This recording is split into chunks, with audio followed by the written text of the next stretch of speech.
Good morning students. आज हम important topic respiration के बारे में विस्तार से पढ़ेंगे। सभी लिविंग ऑर्गेनिज्म के अंदर मेटाबॉलिक और बायोलॉजिकल एक्टिविटीज़ के संचालन के लिए एनर्जी की आवश्यकता पड़ती है और एनर्जी का सबसे महत्वपूर्ण स्रोत सूर्य होता है और जिसे प्लांट ऑर्गेनिक सब्सटेंसेस के रूप में संचित करते हैं। और इन ऑर्गेनिक सब्सटेंसेस का निर्माण किसके द्वारा होता है? इससे पहले जो हमने टॉपिक पढ़ा फोटोसिंथेसिस के द्वारा होता है। और कार्बनिक पदार्थों का में ऊर्जा का संचयन रासायनिक ऊर्जा के रूप में हो जाता है, केमिकल एनर्जी के रूप में। और केमिकल एनर्जी के ऑक्सीडेशन जब होता है तो एनर्जी लिबरेट होती है, जो विभिन्न प्रकार की एक्टिविटीज़ में काम में ले ली जाती है।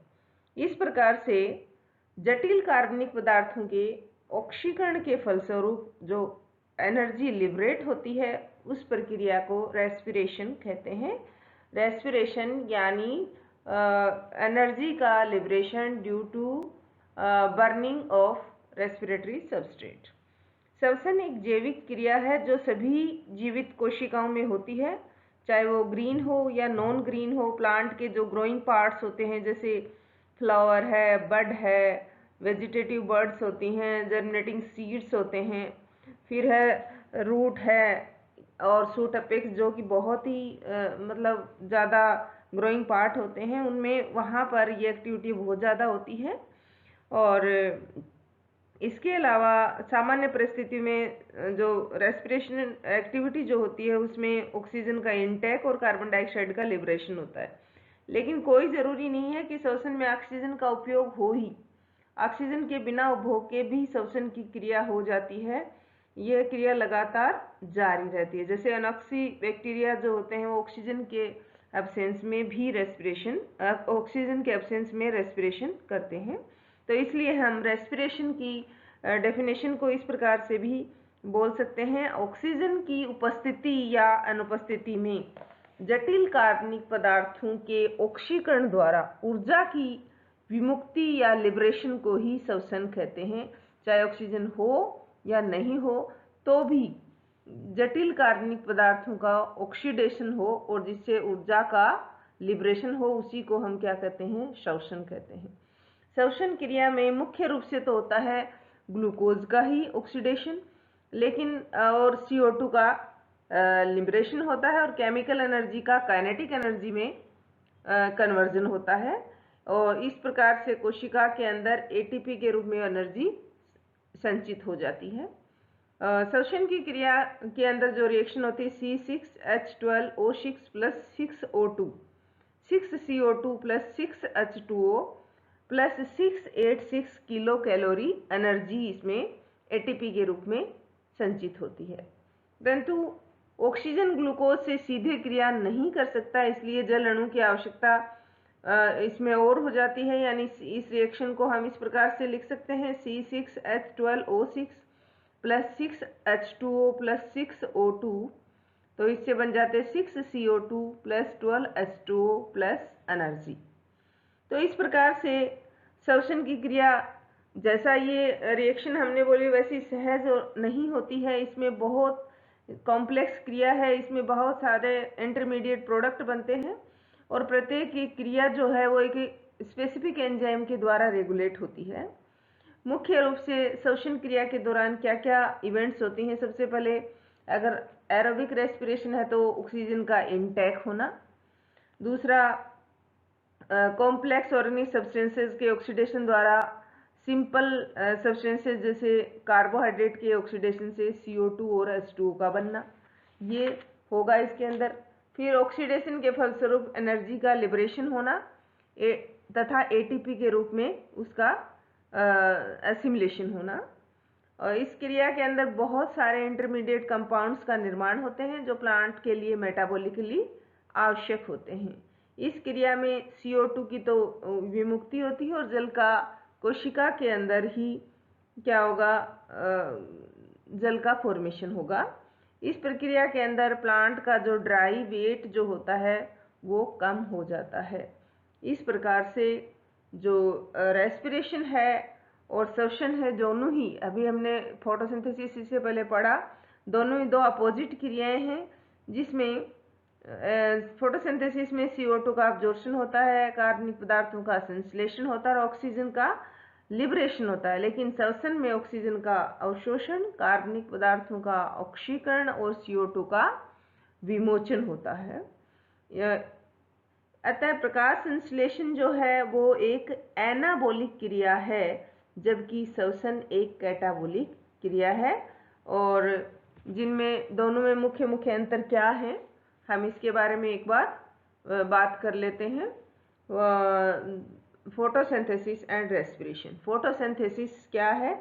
ये एक एनाबोलिक क्रिया है जिसमें सरल अकार्बनिक पदार्थों से जटिल कार्बनिक पदार्थों का फॉर्मेशन होता है, जबकि रेस्पिरेशन एक कैटाबोलिक यानी ब्रेकडाउन होता है यहाँ पर क्रिया है, जिसमें जटिल कार्बनिक पदार्थों के ऑक्सीकरण से सरल पदार्थों का निर्माण होता है। फोटोसिंथेसिस जो है केवल प्रकाश की उपस्थिति में होती है, जबकि रेस्पिरेशन प्रकाश और अंधकार दोनों में ही होता रहता है।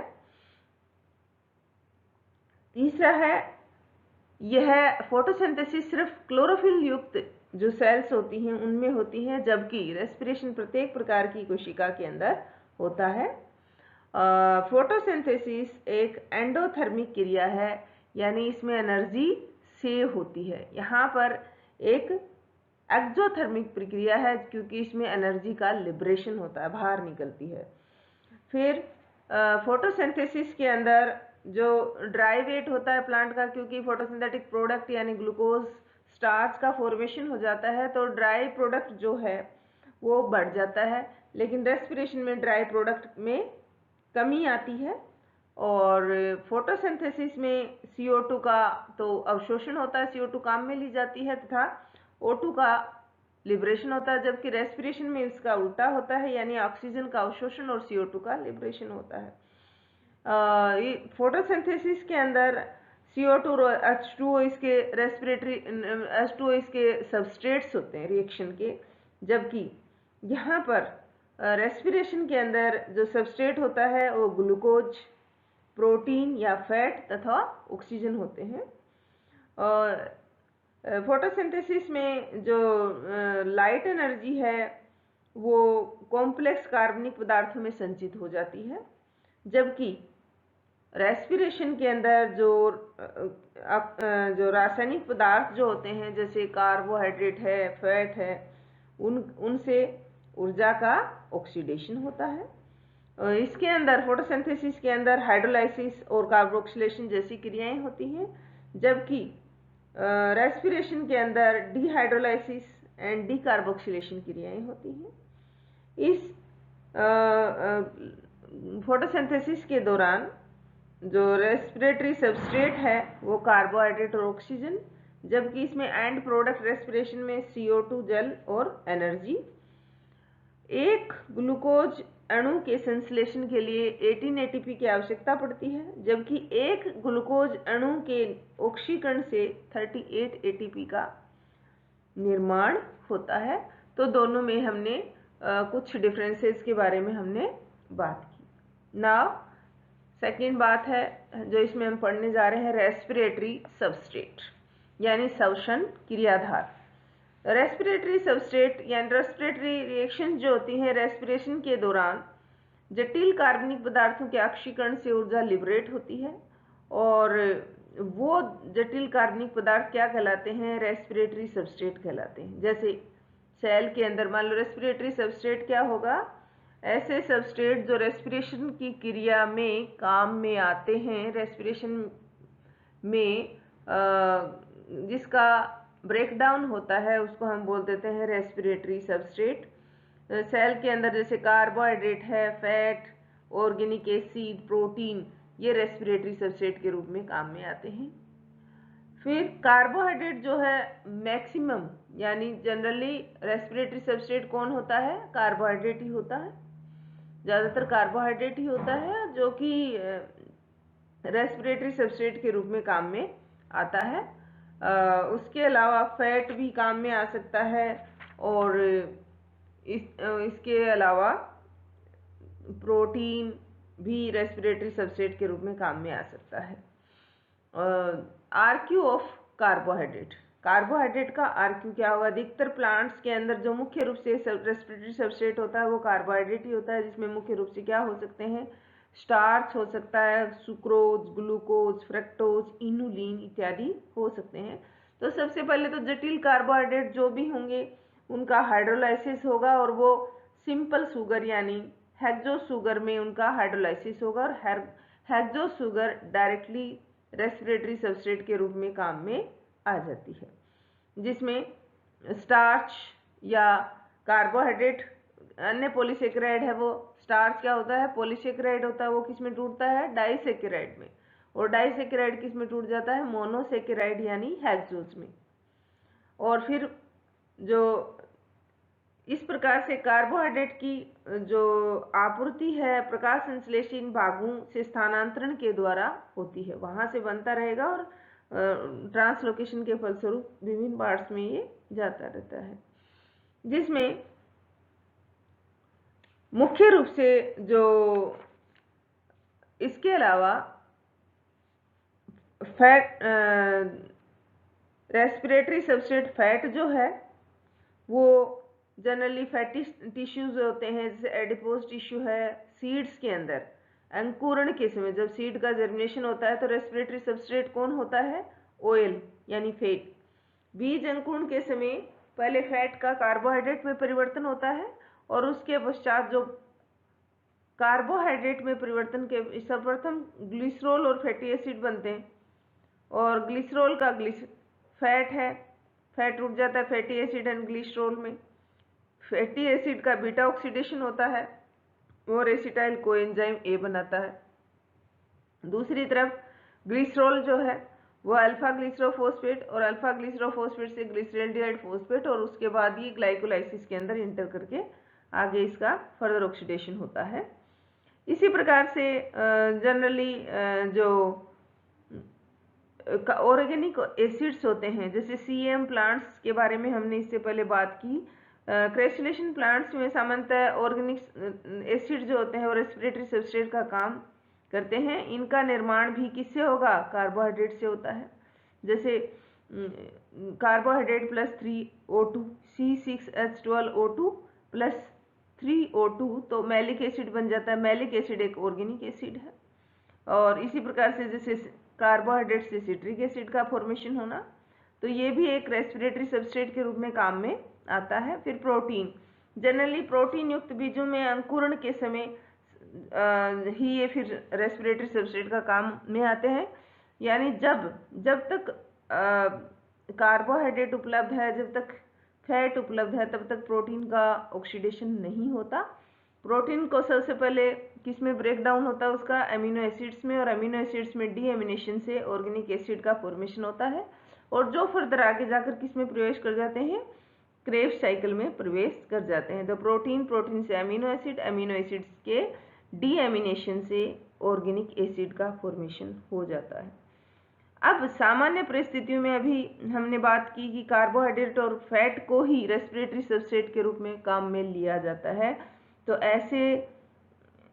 जिसमें रेस्पिरेटरी सबस्ट्रेट या तो कार्बोहाइड्रेट हो या फैट हो, तो उसको हम बोलते हैं फ्लोटिंग रेस्पिरेशन। सामान्यतः प्लांट पार्ट्स में जब कार्बोहाइड्रेट और वसा उपलब्ध नहीं हो, ऐसी स्थिति में क्या होगा? हमारे पास सिर्फ और सिर्फ क्या बचेगा? प्रोटीन ही रेस्पिरेटरी सबस्ट्रेट के रूप में बचेगा। तो ऐसी स्थिति में जब प्रोटोप्लाज्म के प्रोटीन को रेस्पिरेटरी सबस्ट्रेट के रूप में काम में लिया जाता है, तो हम उसको इस प्रकार के रेस्पिरेशन को हम क्या बोलते हैं? Protoplasmic respiration. तो फ्लोटिंग भी हो सकता है और प्रोटोप्लाज्मिक रेस्पिरेशन भी हो सकता है on the basis of respiratory substrate. Next है रेस्पिरेटरी क्वोशिएंट या रेस्पिरेटरी रेशियो, जिसको हम RQ भी बोल देते हैं, RQ।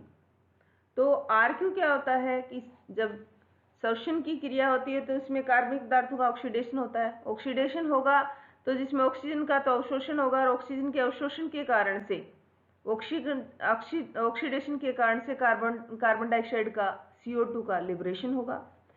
इन दोनों गैसों में जो रेस्पिरेशन एक्टिविटी में पारस्परिक जो रेशियो रहेगा इन दोनों गैसों का, उसको हम बोलते हैं श्वसन गुणांक। यानी किसे कहेंगे, एक निश्चित ताप और निश्चित दाब पर निश्चित भार वाले टिश्यू से इकाई समय में विमुक्त कार्बन डाइऑक्साइड एवं अवशोषित ऑक्सीजन के रेशियो को ही हम RQ बोलते हैं।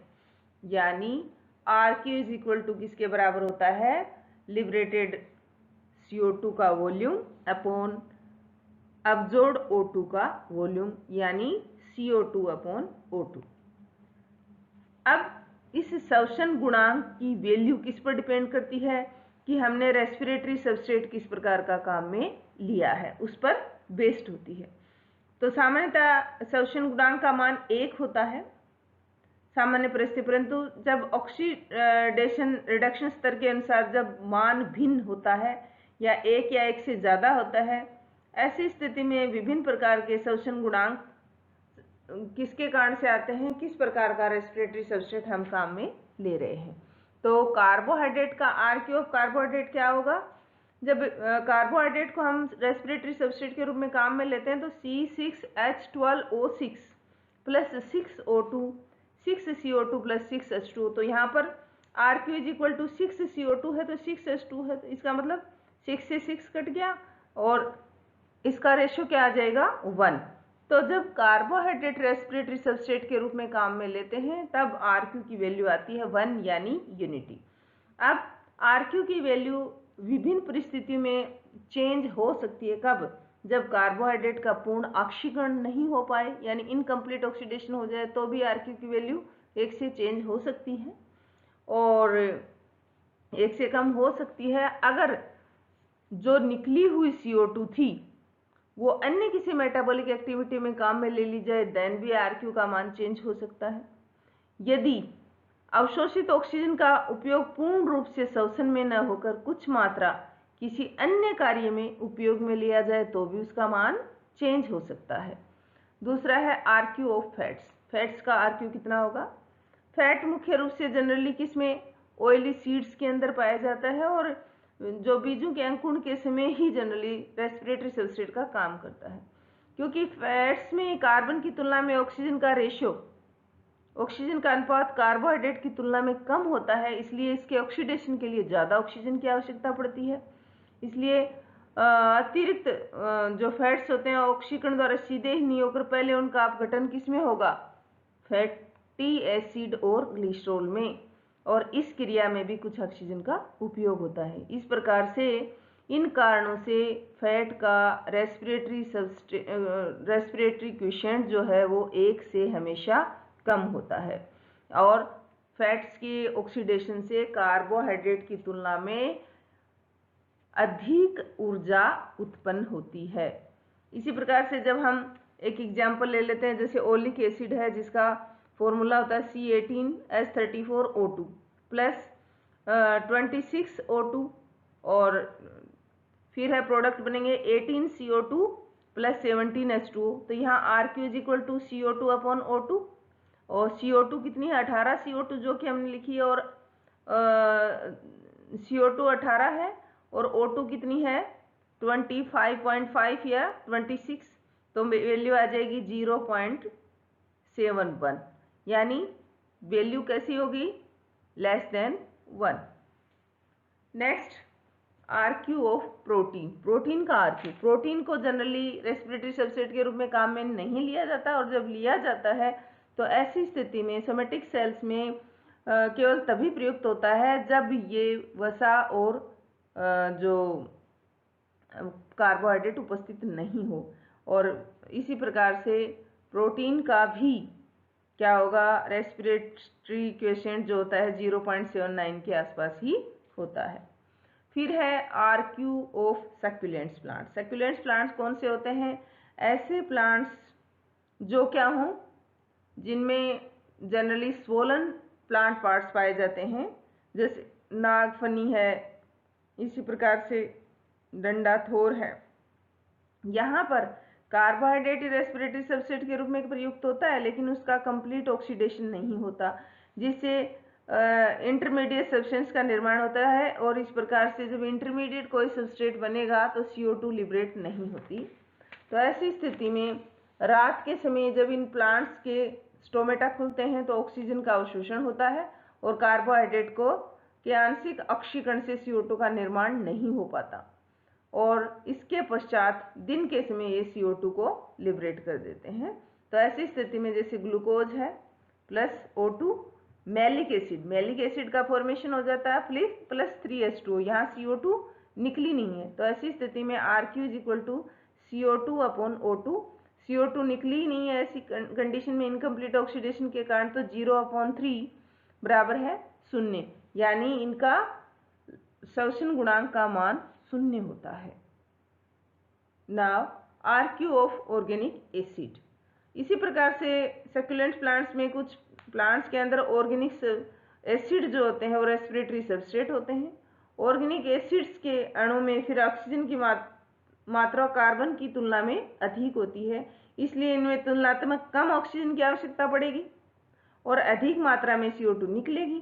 तो ऐसी स्थिति में जैसे सिट्रिक एसिड है, या फिर हम मैलिक एसिड की बात कर लेते हैं। मैलिक एसिड है C6H6O5 प्लस 3O2 बनता है 4CO2 प्लस 3H2। तो यहाँ RQ = CO2/O2, RQ CO2 है 4 और O2 है 3, तो इसका रेस्पिरेटरी क्वोशिएंट आ जाएगा 1.3, यानी मोर देन 1। फिर है RQ of maturing fatty seeds. Fatty seeds mature होते हैं, उनका RQ क्या होता है? तो फैटी सीड्स के परिपक्वन के समय जो कार्बोहाइड्रेट होता है वो अल्टीमेटली किस में परिवर्तित हो जाता है? फैट में, और इस क्रिया में ऑक्सीजन लिबरेट हो जाती है, जिसका रेस्पिरेटरी क्रिया में उपभोग कर लिया जाता है। इस प्रकार से श्वसन हेतु जो ऑक्सीजन प्राप्त किए बिना ही CO2 की लिबरेशन हो जाता है। इस प्रकार इन बीजों में परिपक्वन के समय श्वसन गुणांक का मान 1 से ज़्यादा होता है, और परंतु जर्मिनेशन के समय इनका 1 से कम हो जाता है, क्योंकि इस समय इनमें रेस्पिरेटरी सबस्ट्रेट फैट होता है। फिर है RQ of anaerobic respiration. Anaerobic respiration होगा तो ऐसी स्थिति में ऑक्सीजन का उपयोग नहीं होगा, और ऑक्सीजन का उपयोग नहीं होगा देन RQ = CO2/O2 बराबर है 2/0, यानी इन्फिनिटी, अनंत होगा। तो इस प्रकार से हमने विभिन्न प्रकार के रेस्पिरेटरी सबस्ट्रेट की RQ वैल्यू के बारे में पढ़ा। थैंक्स।